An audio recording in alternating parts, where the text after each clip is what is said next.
चलिए, second year Hindi साहित्य की कक्षा में आप सभी का स्वागत है। सेकंड पेपर में हमने कल एकांकी के तत्व पढ़े थे। आज मैं आपको करवाऊंगी नाटक के तत्व। नाटक के तत्वों में सबसे पहले आती है कथा वस्तु। कथा वस्तु को अंग्रेजी में प्लॉट भी कहा जाता है, जिसका अर्थ होता है आधारभूमि। कथा वस्तु जो है नाटक की आधार भूमि है, या हम कहें रीढ़ की हड्डी है, जिसके ऊपर पूरा नाटक आधारित होता है। बिना कथा वस्तु के हम नाटक की कल्पना भी नहीं कर सकते।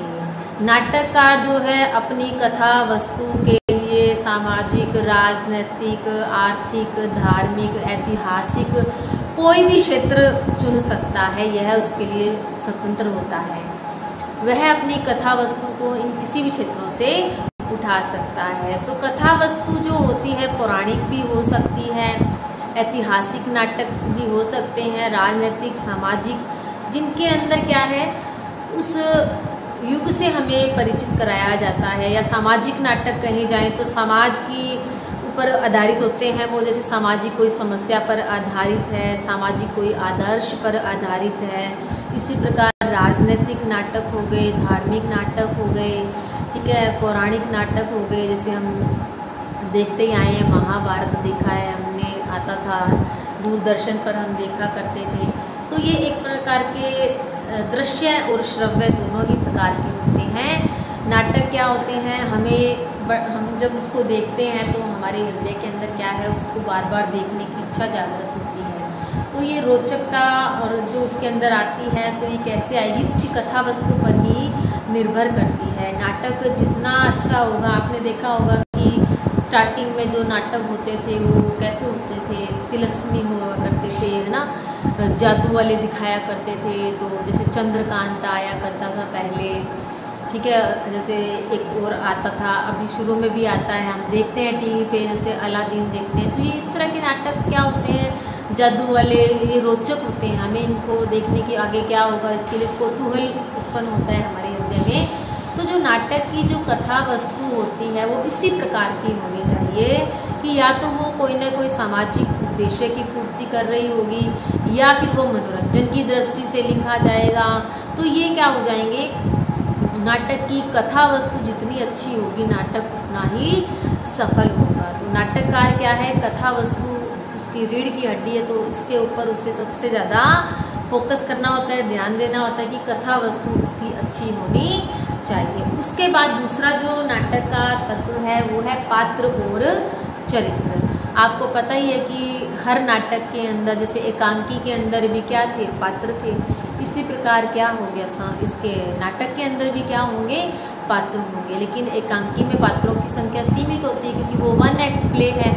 और इसके अंदर क्या है, ये इसकी कथा वस्तु विस्तृत भी हो सकती है, तो इसके अंदर पात्रों की संख्या भी अधिक हो सकती है। इसके अंदर एक मुख्य पात्र होता है और अन्य गौण पात्र भी होते हैं।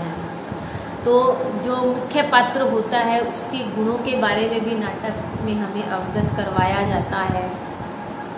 जैसे हम रामायण पढ़ते हैं, रामायण के अंदर क्या है, राम के चरित्र को उजागर किया गया है कि वो कितने मर्यादा पुरुषोत्तम है ना, भक्तवत्सल हैं, या उनके तो गुणों की कोई सीमा ही नहीं है। तो पात्रों का जो गुण है कि उसके अंदर बताया जाता है नाटक के अंदर, कि नाटक का जो पात्र है, मुख्य पात्र है, वो कैसा होना चाहिए। धैर्यशील होना चाहिए, धीरोदात हो सकता है, धीर प्रशांत हो सकता है, धीर ललित हो सकता है, धीरोदत्त हो सकता है। ये मैंने आपको नाटक के जो आपके नाटक के अंदर जो पात्र होते हैं उनके बारे में मैंने आपको पहले भी बताया था। उसके बाद संवाद आ जाएंगे। संवाद क्या है, नाटक की जान होते हैं एक तरह से। वो ही क्या है, कथा को गति प्रदान करते हैं।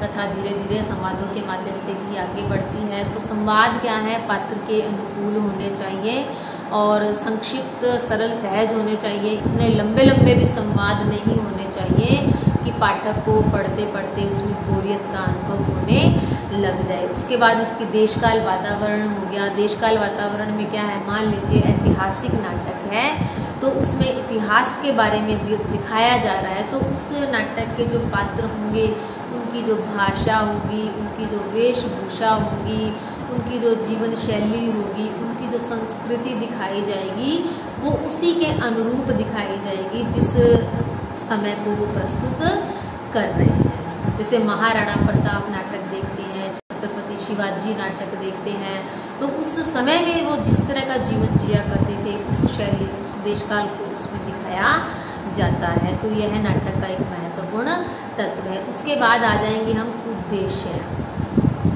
उद्देश्य क्या होता है कि नाटक का कोई ना कोई उद्देश्य होता है। बिना उद्देश्य के तो नाटक की कल्पना नहीं की जा सकती। या तो उसका उद्देश्य मनोरंजन भी हो सकता है और कोई ना कोई सामाजिक कोई ना कोई आदर्श कोई देना, कोई तीखा व्यंग करना समाज की किसी समस्या पर, या हमें समाज की किसी समस्या से रूबरू कराना। नाटक के बहुत सारे उद्देश्य हो सकते हैं। इस प्रकार से आगे क्या हो जाएगा, इसका अंतिम जो तत्व है वो है अभिनेता। अभिनेता का क्या होती है? अभिनेता का अर्थ होता है कि नाटक को मतलब मंच पर प्रस्तुत किया जा सके। तो नाटक इस प्रकार से लिखा जाना चाहिए कि उसको मंच पर प्रस्तुत किया जा सके, क्योंकि नाटक को पढ़ने से ज़्यादा उसको मंचन करते हुए ज़्यादा अनुभव मतलब ज़्यादा अच्छा लगता है, पाठक ज़्यादा पसंद करते हैं उसको। तो हम जब भी नाटक देखते हैं, हमने महाराणा प्रताप देखा है, शिवाजी देखा है, जो वर्तमान में भी हम बहुत से ऐसे नाटक देखते हैं, तो वो क्या है, एक तरह से अभिनय तो किए जा रहे हैं, तो अभिनय की दृष्टि से नाटक लिखे जाने चाहिए। जयशंकर प्रसाद है, जैसे उनके नाटक इतने लंबे लंबे, उनके नाटकों में संवाद होते थे, जैसे चंद्रगुप्त है, स्कंदगुप्त है, ध्रुव स्वामिनी है। तो जयशंकर प्रसाद के जो नाटक हम पढ़ते हैं वो थोड़े से अभिनय की दृष्टि से तर्क संगत नहीं है, मतलब वो अभिनय की दृष्टि से थोड़ा सा सफल नहीं हो पाए हैं। लेकिन बाकी जो नाटककार हैं उन्होंने अभिनय की दृष्टि से लिखा है अपने नाटकों को, और उन्हें अभिनय भी किया गया है। तो इस प्रकार से नाटक जो है उसका अंतिम तत्व है अभिनेता। तो अभिनय की दृष्टि से नाटक लिखे जाने चाहिए, यह एक महत्वपूर्ण इसका तत्व है। जो नाटक जितना ही अभिनय की दृष्टि से उसका मंचन किया जा सकता है वह उतना ही सफल नाटक होता है। तो इस प्रकार से नाटक के ही तत्व होते हैं। आपको समझ में आ गए?